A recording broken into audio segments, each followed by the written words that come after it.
Batteries in series and parallel. मान लो आपके पास दो बैटरीज हैं, एक की ईएमएफ E1 है, एक की ईएमएफ E2 है, और ये सीरीज में कनेक्टेड है। सीरीज समझते हो, एक के साथ एक कनेक्टेड है। और सीरीज में सही कनेक्शन का तरीका ये है, प्लस माइनस, और अगली बैटरी है प्लस माइनस, अगली बैटरी है प्लस माइनस। और अगर तुमने माइनस प्लस कर दिया, उल्टी बैटरी कनेक्ट कर दी, तो रहेगी तो सीरीज में पर रॉन्ग कनेक्शन है, एक बैटरी का कनेक्शन फिर रॉन्ग हो जाएगा। हम रॉन्ग क्यों पढ़ेंगे, पहले हम राइट पढ़ेंगे। तो अगर बैटरीज इस तरीके से कनेक्टेड है तो सीरीज कॉम्बिनेशन है, और ये बैटरी बिल्कुल सही कनेक्टेड है। इस बैटरी की इंटरनल रेजिस्टेंस R1 है, इस बैटरी की इंटरनल रेजिस्टेंस R2 है, और एक्सटर्नल रेजिस्टेंस कितनी है, कैपिटल R है। मैं ये चाहता हूं कि मैं दो सेल्स या दो बैटरीज को ना लगाऊं, दो की जगह बस एक ही बैटरी लगाऊं और वो काम करे जो दो मिलके करती हैं। तो मेरा क्वेश्चन है कि जो दो बैटरीज हैं, इसकी नेट ईएमएफ की वैल्यू क्या होगी, इसकी इक्विवेलेंट वैल्यू क्या होगी, ये क्वेश्चन है। तो अगर मैं दो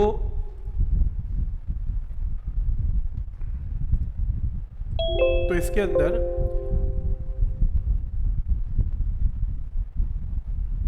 तो इसमें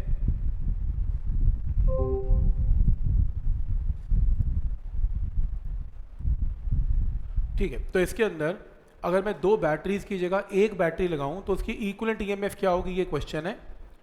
और मैं ये चाहता हूं कि ये भी बताओ कि इसकी इक्विवेलेंट रेजिस्टेंस क्या होगी, ये बताओ, इंटरनल रेजिस्टेंस क्या होगी, और बाहर की रेजिस्टेंस तो कैपिटल R है। सेम क्वेश्चन है, बस एक काम है, दो की जगह एक बैटरी मुझे लगानी है, तो एक बैटरी की इक्विवेलेंट ईएमएफ क्या होगी, ये मेरा क्वेश्चन है। कोई डाउट इसमें? ठीक है यहाँ तक? तो इसके लिए तरीका तो बहुत सिंपल है, लेकिन देखो ये आएगा नहीं है, आपको समझना है सिर्फ इसको क्या करना है, इसका फॉर्मूला आएगा। क्या करना है, जहां दो बैटरीज हो और कुछ समझ में ना आए, आप किरचॉफ लॉ लगा दो। सिंपली आप यहां से मान लो प्लस टर्मिनल से करंट आई निकला, इधर से आया, इसमें आई गया। इस बैटरी में अगर आई करंट एंटर कर रहा है तो बाहर भी आई आएगा, इसमें आई एंटर कर रहा है, बाहर भी आई आएगा। तो करंट डिस्ट्रीब्यूशन सही है, आई करंट घुमा दिया। Loop law, Kirchhoff second law लगाओ। सेकेंड लॉ कैसे, यहां से स्टार्ट हो जाओ और स्टार्ट होके घूम के वापस आना है। तो अगर ये यहां से यहां जाना है तो पोटेंशियल डिफरेंस क्या होगा, I into R with negative sign.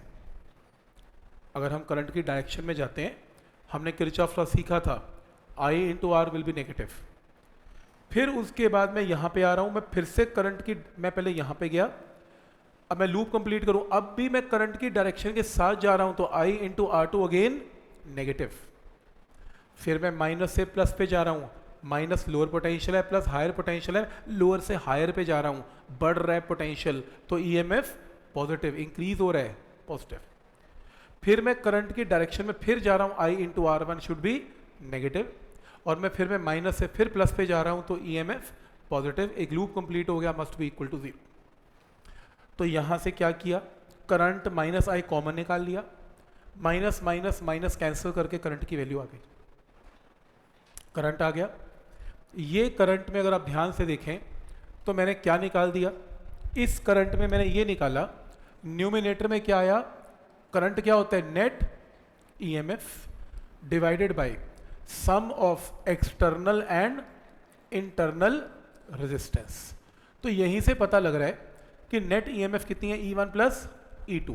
इसका मतलब अगर दो बैटरीज हैं और सीरीज में हैं, तो दो बैटरी की जगह अगर आप एक बैटरी लगाना चाहते हो तो सिंपल क्या करो, E1 प्लस E2। तो इक्विवेलेंट ईएमएफ क्या आएगी, E1 प्लस E2। और इक्विवेलेंट रेजिस्टेंस क्या आएगी, R1 प्लस R2। वो दिख भी रहा है, साफ ही दिख रहा है, ये देखो। अगर दो बैटरी सीरीज में है तो E1 प्लस E2, और इंटरनल रेजिस्टेंस सीरीज में R1 R2, तो इक्विवेलेंट रेजिस्टेंस क्या आएगी, R1 प्लस R2। डन। तो एक फॉर्मूला बन गया कि अगर दो बैटरी सीरीज में है तो इक्विवेलेंट ईएमएफ क्या बनेगी, E1 प्लस E2, और टोटल रेजिस्टेंस क्या बनेगी, इंटरनल एंड एक्सटर्नल। लेकिन अगर इनमें से एक बैटरी उल्टी कनेक्टेड है, उल्टी टर्मिनल उल्टे कर दिए, तो फिर बड़ी ईएमएफ में से छोटी ईएमएफ को माइनस करना है, फिर प्लस नहीं करना, नेट ईएमएफ माइनस करनी पड़ेगी। तो आप अपने फॉर्मूला रजिस्टर में इसकी एंट्री कर लो, फॉर्मूला रजिस्टर में ये बना लो जो मैं बना रहा हूं।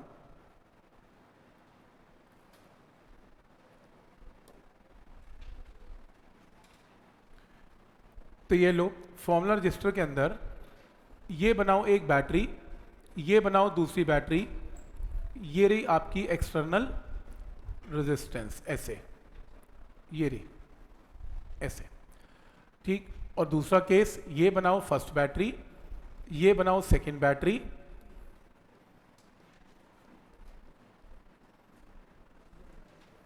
ऐसे। तो इसके अंदर ये प्लस है, ये माइनस है, ये प्लस है, ये माइनस है, ये कैपिटल आर है, plus minus minus plus capital R है। इंटरनल रेजिस्टेंस R1 है, इंटरनल रेजिस्टेंस R2 है, इंटरनल रेजिस्टेंस R1 है, इंटरनल रेजिस्टेंस R2 है। तो इसकी EMF E1 है, इसकी EMF E2 है, इसकी EMF E1 है, इसकी EMF E2 है, और given E2 greater than E1 है, राइट। तो इन दोनों बैटरीज की जगह अगर मैं एक बैटरी लगाऊं तो उसकी इक्विवेलेंट वैल्यू लिख लेना, यहां पर क्या आएगी, E1 प्लस E2। इसका नया डायग्राम बन गया ये। एंड इंटरनल रेजिस्टेंस क्या होगी, R1 प्लस R2, ये बनेगा डायग्राम इसका। क्लियर है, फॉर्मूला क्लियर है। और इसमें एक बैटरी उल्टी कनेक्टेड है, और अगर बैटरी उल्टी कनेक्टेड है तो फिर उस केस में क्या करना पड़ेगा, उस केस में जो EMF की इक्विवेलेंट वैल्यू आएगी वो क्या आएगी, बड़ी में से छोटी को क्या कर लेना है, माइनस। E2 बड़ा है, E1 छोटा है, और इंटरनल रेजिस्टेंस में तो ऐड ही करना है ऐसे। तो ये डायग्राम क्लियर बता रहे हैं, इंटरनल रेजिस्टेंस तो ऐड ही होगी सीरीज में, EMF या तो ऐड होगी या सब्ट्रैक्ट होगी, डिपेंडिंग कि वो सीधी कनेक्टेड है तो ऐड होगी और उल्टी कनेक्टेड है तो सब्ट्रैक्ट होगी।